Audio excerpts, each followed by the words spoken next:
You are not part of this family anymore. You are out of the will. My father looked me dead in the eye and erased me from his life across the Christmas dinner table. He did not scream. He did not hesitate. He just cut me off because I finally refused to be their bank account. I did not cry. I reached under my chair, pulled out the heavy black box I had brought and set it right in the center of the table. "Merry Christmas," I said.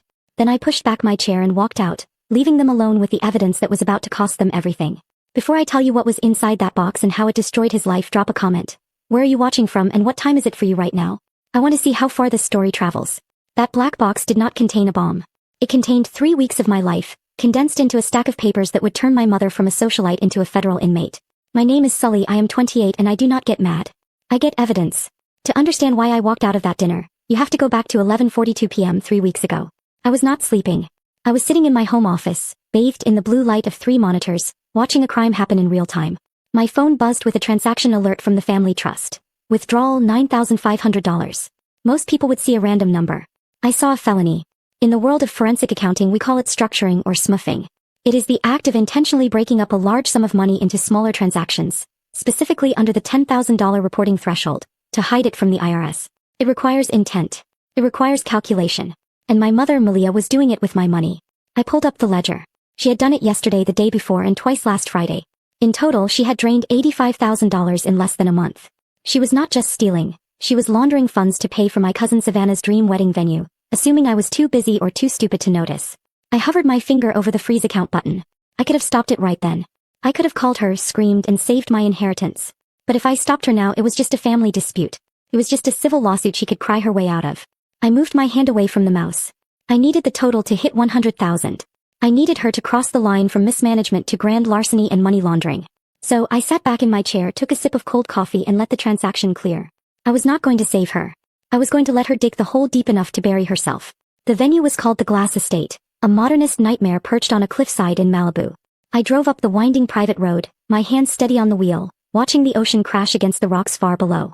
It was beautiful, isolated, and completely inescapable. Just the way my mother liked things. People always ask why I did not just tell someone.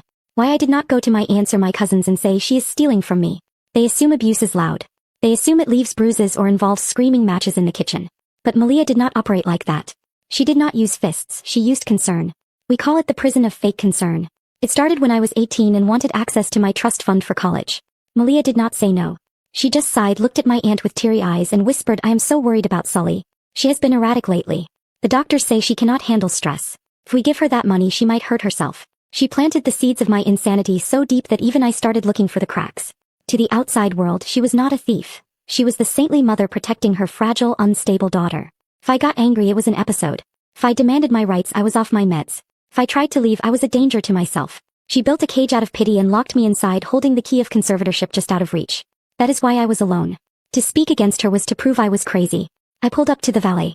The house loomed ahead, walls made entirely of glass, revealing the party inside like an ant farm. I could see them all. The family that pitted me, the friends who thought I was a charity case. And there was Savannah. My cousin was standing near the entrance, holding a glass of champagne, laughing at something a waiter said. She was wearing a custom silk gown that shimmered like pearl dust. I knew exactly how much that dress cost because I had seen the withdrawal for it on my monitor 3 days ago. $12,000. He was wearing my money. She was wearing my stolen future. I stepped out of the car. The wind up here was fierce, whipping my hair across my face. I did not smooth it down. I walked straight toward the glass doors. Malia spotted me instantly. She was holding court near the bar, looking elegant in navy blue. Her eyes narrowed for a fraction of a second, a glitch in the matrix before the mask slammed back into place. She rushed toward me, arms open wide, performing the role of the loving mother for her audience. "Sully, you made it," she cried out, pulling me into a suffocating hug. The smell of her expensive perfume filled my nose, triggering a gag reflex I barely suppressed. To the room it looked like a warm embrace.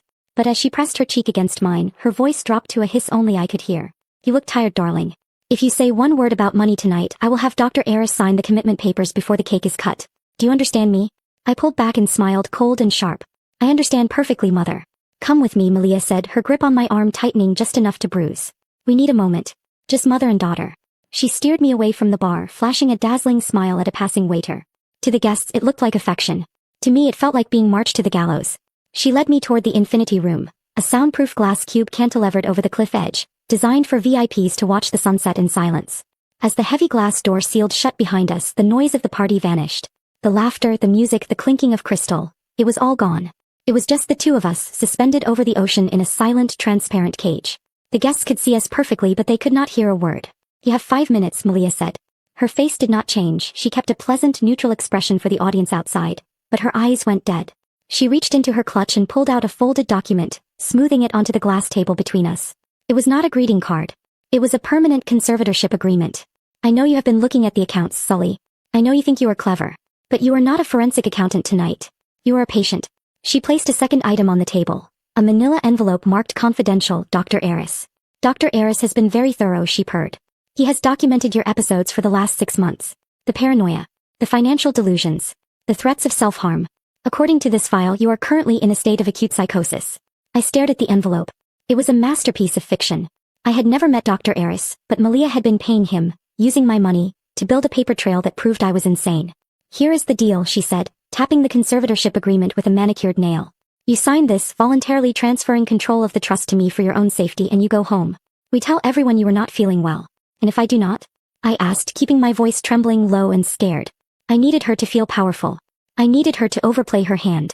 Malia leaned in, her smile widening for the benefit of the watching crowd. If you do not, I wave to those 2 nice officers by the entrance. I show them Dr. Aris's assessment stating you are an immediate danger to yourself. They will place you on a 5150 involuntary psychiatric hold. You will leave this party in handcuffs, strapped to a gurney, screaming that your mother is a thief. He paused, savoring the cruelty of it. Who will they believe, Sully? The frantic girl claiming a conspiracy? Or the heartbreakingly concerned mother with a board-certified doctor's note? It was a perfect trap. If I screamed, I proved her point. If I fought, I proved her point. The only way out was submission. My breath hitched. I looked at the party outside, the people eating my food, drinking my wine, oblivious to the fact that I was being held hostage in plain sight. I looked at Savannah, spinning in her stolen dress. You planned this, I whispered, letting a tear slip out. I protected us, she corrected. She pushed a heavy Montblanc pen toward me. Sign it. Do not make a scene. Just be a good girl and give me what is mine. I reached for the pen. My hand shook violently. I let her see the fear in my eyes, the absolute defeat of a daughter realizing her mother was a monster. Malia exhaled, her shoulders relaxing. She thought she had won. She thought she had broken me. She did not know I was left-handed. And she did not know that Pen was not going to sign a surrender. It was going to sign her warrant. I picked up the Montblanc. The weight of it was substantial, expensive, likely bought with the same stolen funds that paid for the champagne outside. I hovered the tip over the signature line of the conservatorship agreement. Malia watched me like a hawk, her breath held, ready to snatch the paper the moment the ink dried. She was already mentally spending the rest of my trust fund. I did not sign. Instead, I flipped the document over to the blank side. In calm block letters, I wrote, Title 31 U.S. Code Section 5324. What are you doing? Malia snapped, her patience fraying. Sign the front, Sully. Do not play games. I set the pen down. The trembling in my hands vanished instantly. I sat back, crossed my legs and looked her dead in the eye. The fear was gone. The unstable daughter was gone. The only person left in the room was the senior forensic auditor. Mother, I said, my voice flat and clinical. Do you know what a SAR is? She blinked, confused by the sudden shift in my tone. What? A suspicious activity report. It is a document banks are federally required to file when a customer attempts to evade reporting thresholds. Like, say, making 9 separate withdrawals of $9,500 over 3 weeks. Malia's face went rigid. I do not know what you are talking about. It is called structuring, I continued, ticking the points off on my fingers. It is a federal felony. And since you used my power of attorney to move those funds into your personal account to pay for this venue, you also committed wire fraud and aggravated identity theft. I reached into my purse. Malia flinched, expecting a weapon. I pulled out a blue folder, not the thin envelope of a greeting card, but the thick, bound report of a forensic audit. I slid it across the glass table. I did not come here to negotiate your surrender, Mother. I came to serve you. She stared at the folder, her hands shaking now. You cannot prove anything. You're sick. Dr. Aris says. Dr. Aris is a psychiatrist. I cut her off. I am an auditor. Math does not have episodes. I tracked every dollar you siphoned. I mapped the flow of funds from the trust to the wedding vendors. I will put it back. She hissed, her voice dropping to a desperate whisper. I will pay it back next month. It was a loan. You cannot turn your own mother in for a loan. It is too late for that. I checked my watch. I submitted this evidence package to the IRS Criminal Investigation Division and the Trust Protectors 48 hours ago. I did not freeze the accounts earlier because I needed you to cross the $100,000 threshold to ensure mandatory sentencing guidelines applied.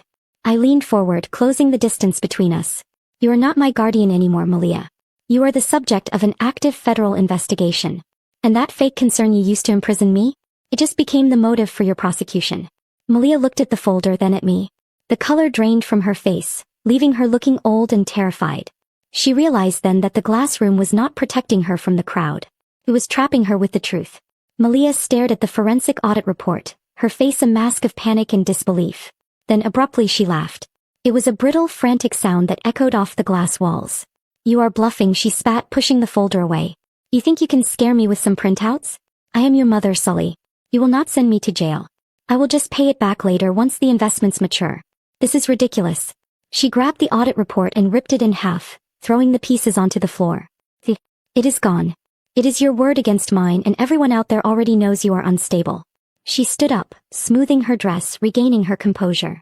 Now, are you going to sign the conservatorship, or do I have to call the police to escort my sick daughter away? The lights in the glass room suddenly died, replaced by harsh white house lights. The music outside cut instantly.